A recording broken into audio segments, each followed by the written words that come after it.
और गवई साहब से हम यह उम्मीद करते हैं कि अब तक यह नॉन जुडिशियल में लागू है।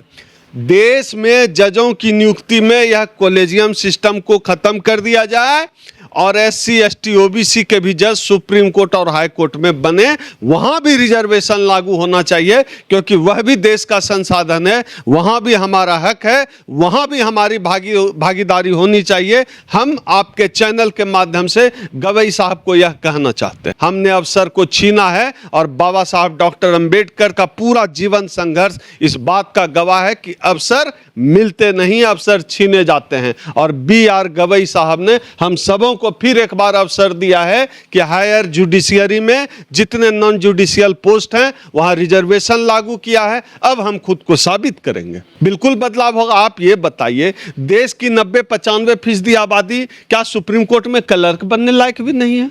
उनको हाशिए पर आप रखें। दिक्कत क्या है आपकी? दिक्कत यह है कि हम चमार पैदा हुए, दिक्कत यह है कि हम पासवान पैदा हुए, दिक्कत यह है कि हम यादव कोयरी कुर्मी कुशवाहा पैदा हुए, इसलिए हमारा मेरिट कम है, इसलिए हम जज नहीं बन सकते, इसलिए हम टीवी चैनल में एंकर नहीं बन सकते, इसलिए हम वाइस चांसलर नहीं बन सकते। ये कैसा पैमाना है मेरिट का?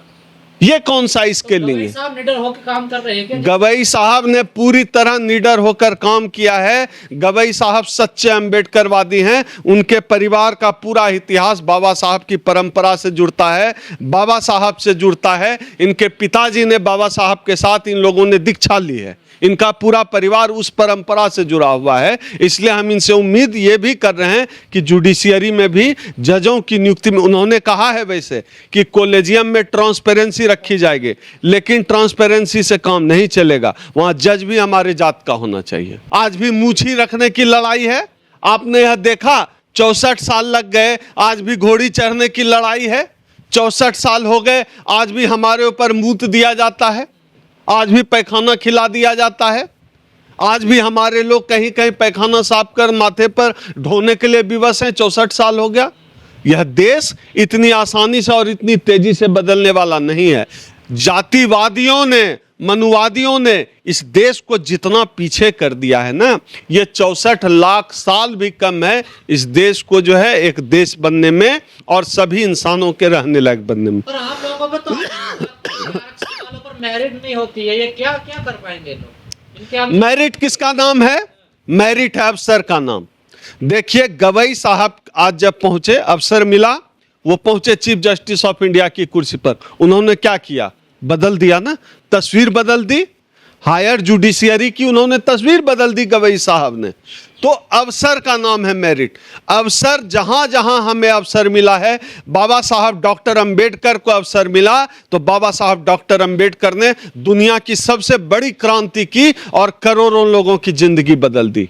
इस देश में जब दशरथ मांझी को अवसर मिला तो उन्होंने पहाड़ का सीना चीर दिया। हमें अवसर, और हम अवसर बनाते हैं, हम अवसर खोजते हैं। हम वो नहीं है कि मंदिर का घंटा बजा रहे हैं और हमको अवसर मिल रहा है। हमने अवसर खोजे हैं, हमने अवसर बनाए हैं। हमें तो सब, इस देश में हमने पानी पीने की भी लड़ाई लड़ी है। बाबा साहब ने चावदार आंदोलन किया, तब हम सार्वजनिक जगह पर पानी भी पी सकते हैं। माता सावित्रीबाई फुले ने गोबर सहा अपने शरीर पे, तब आज हमारे हाथों में कलम है। हमारे लिए यह लड़ाई आसान नहीं थी। 64 साल इसलिए था लगा क्योंकि BR गवई जैसे किसी महान जज का इंतजार यह देश कर रहा था। देश की जो 80-85% जो 85 से 90% जो बहुजन जनता है, उसकी तरफ से हम BR गवई साहब को बहुत बहुत धन्यवाद देते हैं। और मुझे लगता है कि बाबा साहब ने जिन जो सपनों का भारत देखा था, जो बाबा साहब के सपनों का भारत है, उसकी शुरुआत अब जाकर ठीक तरीके से हो गई है। और सबसे मजेदार बात यह है, यह शुरुआत सुप्रीम कोर्ट से हुई है। आप देखिए कि अगर यही जो BR गवई साहब ने किया है, सुप्रीम कोर्ट में जो कर दिया कि जो जितने भी गैर न्यायिक पद हैं वहाँ जो है OBC को, SC को, ST को जो है रिजर्वेशन मिलेगा। अगर इसी तरह का फैसला देश के हर विभाग में लागू हो जाता है तो आप समझिए देश कितना खूबसूरत हो जाएगा। मैं देश को खूबसूरत होने की बात इसलिए कर रहा हूँ क्योंकि जब तक देश के आखिरी नागरिक को उसका हक, उसका अधिकार नहीं मिलेगा, जब तक देश के 90% आबादी को उसके हक अधिकार से वंचित रखा जाएगा, संसाधन से वंचित रखा जाएगा, तब तक उस देश का विकास नहीं हो सकता है। B.R. गवई साहब ने एक मिसाल पेश की है। और एक बात और समझ में आती है, आप देखिए एक दलित चीफ जस्टिस ऑफ इंडिया बनता है तो देश की सूरत कितनी बदल गई। अभी पिछले दिनों खान सर जो बहुत वायरल पॉपुलर टीचर हैं, उन्होंने एक वीडियो में कहा कि अगर डॉक्टर अंबेडकर इस देश के प्रधानमंत्री होते तो इस देश की तस्वीर कुछ और होती। मुझे लगता है कि B.R. गवई साहब में बाबा साहब का स्वरूप उतर आया है और B.R. गवई साहब ने यह साबित कर दिया है कि सच में उनके वंशजों में उनके पिताजी ने बाबा साहब के साथ काम किया। शुद्ध जो है वो अंबेडकरवादी हैं, बौद्धिस्ट हैं, और उन्होंने इस बात को साबित किया। और जो बात खान सर ने कही कि अगर बाबा साहब डॉक्टर अंबेडकर इस देश के प्रधानमंत्री होते तो देश कुछ और होता, तो यह साबित कर दिया गवई साहब ने। जब वो चीफ जस्टिस ऑफ इंडिया बने, उन्होंने तस्वीर बदल दी और एक ऐसा उदाहरण पेश किया जिससे कि पूरे देश को आज प्रेरणा लेकर, मुझे लगता है कि देश के हर विभाग में या संसद में जो है मंडल कमीशन की सिफारिशें जो पेंडिंग है, वो तो यही तो है जो गवई साहब ने किया। उन्होंने एक साथ ओबीसी को भी आरक्षण देने का काम किया। मुझे लगता है कि अगर भारत को सही मायने में विश्व गुरु बनाना होगा, यह जो आरक्षण का B.R. गवई मॉडल है, इस मॉडल को लागू करना पड़ेगा।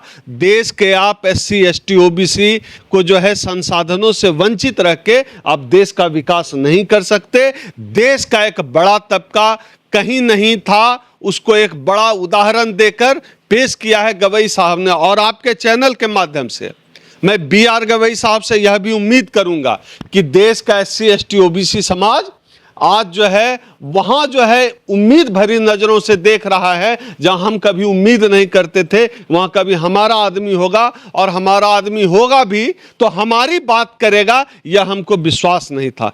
B.R. गवई साहब ने उम्मीद जताई है और हम सब इस देश का Bahujan Samaj, SC ST OBC समाज इस बात की उम्मीद करता है। मैं SC ST OBC समाज की बात नहीं कर रहा हूं, मैं उन लोगों की भी बात कर रहा हूं जो इस देश में प्रगतिशील हैं, अंबेडकर को मानने वाले हैं, संविधान को मानने वाले हैं। मुझे लगता है कि जितने प्रगतिशील लोग हैं, बाबा साहब को मानने वाले लोग हैं, संविधान, लोकतंत्र, संसद में यकीन रखने वाले लोग हैं, देशभक्त लोग हैं, मुझे लगता है कि देशभक्त लोग भी चाहते होंगे कि देश के संसाधन में SC ST OBC की भागीदारी हो। अभी आपको आरक्षण तो मिल गया, योग्यता कहां से लाओगे? योग्यता किस बाजार में मिलता है? योग्यता आप बैठे हुए हैं, एक जो है एक खास जाति का जज बना हुआ है, उसका दामाद फिर जज बनेगा, उसका भतीजा फिर जज बनेगा, फिर उसका चचेरा भाई जज बनेगा, फिर उसका चचेरा भाई का मौसेरा जज बनेगा, उसका मौसेरा भाई का दामाद का चाचा जज बनेगा। इसको शास्त्रों में कॉलेजियम सिस्टम कहा गया और इसी को मेरिट करते हैं। विश्वविद्यालय में इंटरव्यू होता है, बोर्ड में कौन बैठा होता है? शर्मा, मिश्रा, पांडे, झा, चक्रवर्ती, और ये लोग जो है मेरिट डिसाइड करते हैं। ये किनको बनाएंगे? पूरे देश के जितने भी विश्वविद्यालय हैं, HOD की कुर्सी पर कौन बैठा हुआ है? किस जाति के लोग बैठे हैं? वाइस चांसलर की कुर्सी पर किस जाति के लोग बैठे हुए हैं? आप जाति के नाम पर सर्वोच्च कुर्सियों पर बैठे हुए मेरिट से आपकी यही मेरिट है, आपकी मेरिट जातिवाद है। और इस देश में जातिवाद मेरिट के रूप में काम करता है, जिसको तोड़ने का काम B.R. गवई साहब ने किया है। और हम उम्मीद करते हैं आने वाले समय में ये देश वैसा नहीं रहेगा जैसा था, यह देश बदलेगा। एक B.R. गवई साहब आए हैं, जाने कितने ऐसे लोग क्रांति करने के लिए तैयार बैठे हैं। और इस देश में मेरिट अवसर का नाम है, जिसको अवसर मिला उसको मेरिट है, अवसर नहीं मिला कोई मेरिट नहीं। मैं उदाहरण देता हूं, आप चलते हैं ना दिल्ली का ITO चौक पर, जो बच्चा आकर आपका खिड़की खटखटाता है कि 10 रुपया दे दो, उस बच्चे को, 2 बच्चे को उठाइए, एक को आप हमारे बिहार के घोरघट गांव में एडमिशन करवा दीजिए और एक बच्चे का एडमिशन कराइए करोल बाग के पब्लिक स्कूल में।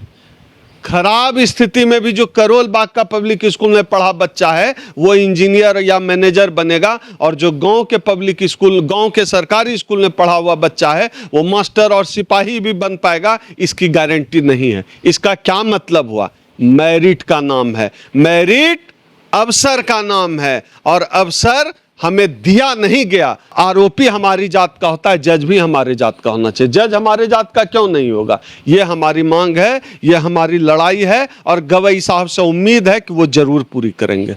लेकिन अभी भी 76 साल की आज़ादी के दौरान कोई भी ओबीसी सीजेआई नहीं बना है देश में। ये तो OBC chief justice of India क्यों नहीं बना है, इसका जवाब आपको चाहिए तो अभी जो हरिद्वार में लोग जो कांवड़ लेके जा रहे हैं, जाकर उनकी जाति पूछिए। या तो ओबीसी समाज कांवड़ लेके ही चले या चीफ जस्टिस ऑफ इंडिया बन जाए, प्रोफेसर बन जाए, डॉक्टर बन जाए, इंजीनियर बन जाए। ये तो ओबीसी समाज को तय करना पड़ेगा कि चीफ जस्टिस ऑफ इंडिया बनना है कि कांवड़िया बनना।